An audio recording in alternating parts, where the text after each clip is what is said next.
Rostov's share in Dolokhov's duel with Bezukhov was hushed up by the efforts of the old count. And instead of being degraded to the ranks as he expected, he was appointed an adjutant to the Governor-General of Moscow. As a result, he could not go to the country with the rest of the family, but was kept all summer in Moscow by his new duties. Dolokhov recovered, and Rostov became very friendly with him during his convalescence. Dolokhov lay ill at his mother's, who loved him passionately and tenderly, and old Mary Ivanovna, who had grown fond of Rostov for his friendship to her Fedya, often talked to him about her son. "Yes, Count," she would say, "he is too noble and pure-souled for our present depraved world. No one now loves virtue. It seems like a reproach to everyone. Now tell me, Count, was it right, was it honorable, for Bezukhov?" And Fedya, with his noble spirit, loved him, and even now never says a word against him. Those pranks in Petersburg when they played some tricks on a policeman, didn't they do it together? And there, Bezukhov got off scot-free, while Fedya had to bear the whole burden on his shoulders. Fancy what he had to go through. It's true he has been reinstated, but how could they fail to do that? I think there were not many such gallant sons of the fatherland out there as he. And now this duel. Have these people no feeling, or honor?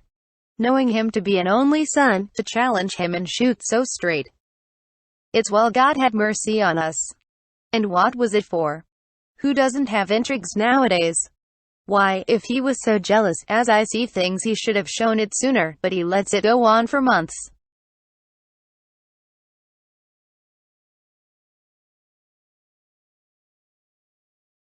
And then to call him out, reckoning on Fedya not fighting because he owed him money.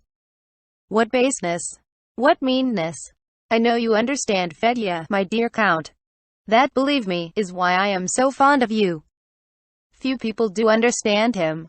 He is such a lofty, heavenly soul. Single quote. Dolokhov himself during his convalescence spoke to Rostov in a way no one would have expected of him. "I know people consider me a bad man," he said. "Let them. I don't care a straw about anyone but those I love. But those I love so that I would give my life for them, and the others I'd throttle if they stood in my way. I have an adored, a priceless mother, and 2 or 3 friends, you among them, and as for the rest, I'd only care about them in so far as they are harmful or useful. And most of them are harmful, especially the women. Yes, dear boy," he continued, "I have met loving, noble, high-minded men, but I have not yet met any women countesses or cooks who are not venal. I have not yet met that divine purity and devotion I look for in women. If I found such a one, I'd give my life for her. But those—" and he made a gesture of contempt. "And believe me, if I still value my life, it is only because I still hope to meet such a divine creature, who will regenerate, purify, and elevate me. But you don't understand it." Single quote. "Oh, yes, I quite understand," answered Rostov, who was under his new friend's influence. In the autumn, the Rostovs returned to Moscow. Early in the winter, Denisov also came back and stayed with them. The first half of the winter of 1806, which Nicholas Rostov spent in Moscow, was one of the happiest, merriest times for him and the whole family. Nicholas brought many young men to his parents' house. Vera was a handsome girl of 20. Sonia, a girl of 16 with all the charm of an opening flower. Natasha, half grown up and half child, was now childishly amusing, now girlishly enchanting. At that time in the Rostovs' house there prevailed an amorous atmosphere characteristic of homes where there are very young and very charming girls. Every young man who came to the house, seeing those impressionable, smiling young faces, smiling probably at their own happiness, feeling the eager bustle around him, and hearing the fitful bursts of song and music and the inconsequent but friendly prattle of young girls ready for anything and full of hope, experienced the same feeling, sharing with the young folk of the Rostovs' household a readiness to fall in love and an expectation of happiness. Among the young men introduced by Rostov, one of the first was Dolokhov, whom everyone in the house liked except Natasha. She almost quarreled with her brother about him. She insisted that he was a bad man, and that in the duel with Bezukhov Pierre was right and Dolokhov wrong, and further that he was disagreeable and unnatural. "There's nothing for me to understand," cried out with resolute self-will. "He is wicked and heartless. There now, I like your Denisov, though he is a rake and all that, still I like him. So you see, I do understand. I don't know how to put it. With this one everything is calculated, and I don't like that. But Denisov. Single quote.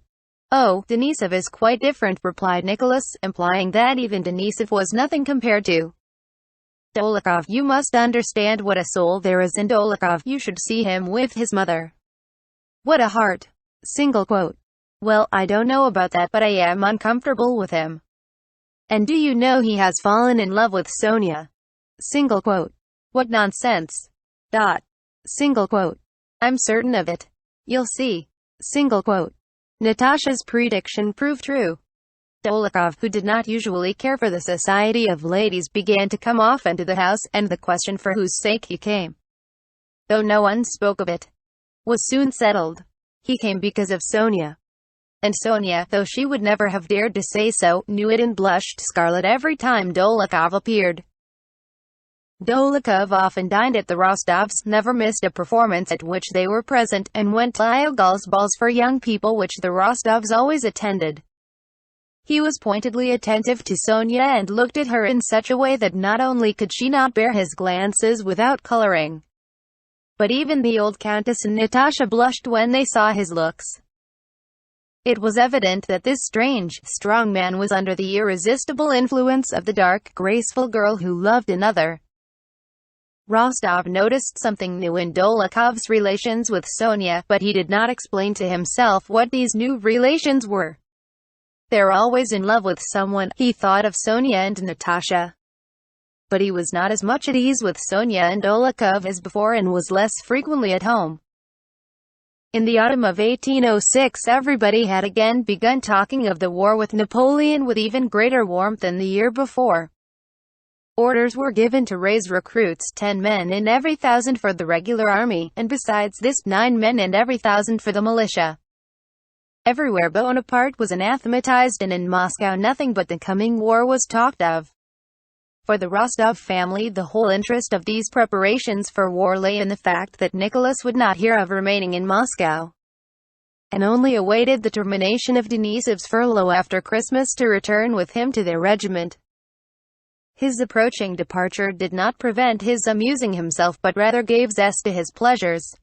He spent the greater part of his time away from home, at dinners, parties, and balls.